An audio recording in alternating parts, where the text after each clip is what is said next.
Happy Monday and welcome back to our podcast conversation entitled Seasons. And this week, as we wrap up this particular series of this podcast, our last season that we peer into is the season of change. Certainly appropriate for us here at Christ Redeemer as we are experiencing change ourselves, as we mission Father Bryce to Morgan City and prepare for a new chapter in our own history as our family. But we may find ourselves in a season of change in lots of other ways. For some of us, it's the big change of life, whether it's a transition, you might say, from raising your kids to empty nest, or whether it's a series of change as the summer unfolds with a new rhythm.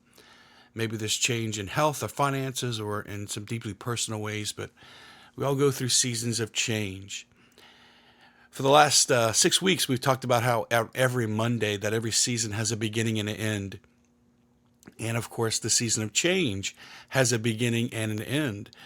But it's the way that it begins that is often the most influential thing as to how we experience the change or the season itself. Again, in different podcasts, you've heard me say, including yesterday, that every transition begins when something ending ends. Every change, specifically a season of change, begins as something ending ends. And it's the way that things end, or perhaps the reason that things end, that very much influences our ability to embrace the season of change or to feel comfortable in that season of change. Now, of course, tomorrow we'll talk about how every season has a particular personality, including that season of change. But a few of us like change, right? Especially if that which is changing your life ended abruptly or without your permission.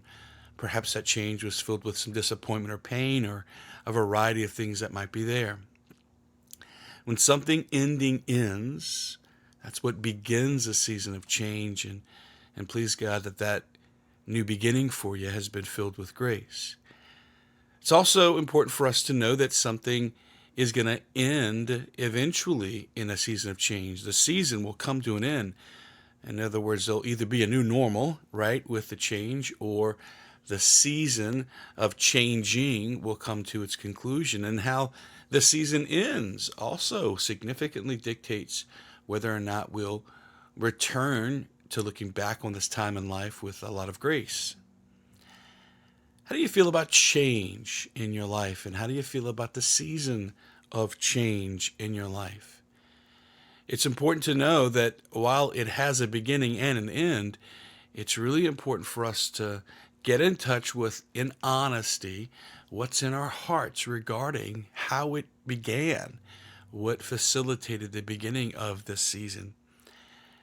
On, of course, Friday of this week, we're talking about how we can find God in the midst of that, but it's important for us to maybe even go there right now, because if we know what to bring to God, we know how to hear God respond to us. But we have to know what to bring to God, and in the season of change, one of the primary things we need to bring is our opinion, our attitude, all that stirs within us about why is it that we're in this season to begin with. I pray that your day is filled with grace on this Monday, and hoping that the halfway mark in the summer, with the beginning now of July, is a chance for us to take stock of how things have gone so far. Pray that this day is filled with grace. Looking forward to being with you tomorrow. And until we meet tomorrow morning, God bless you.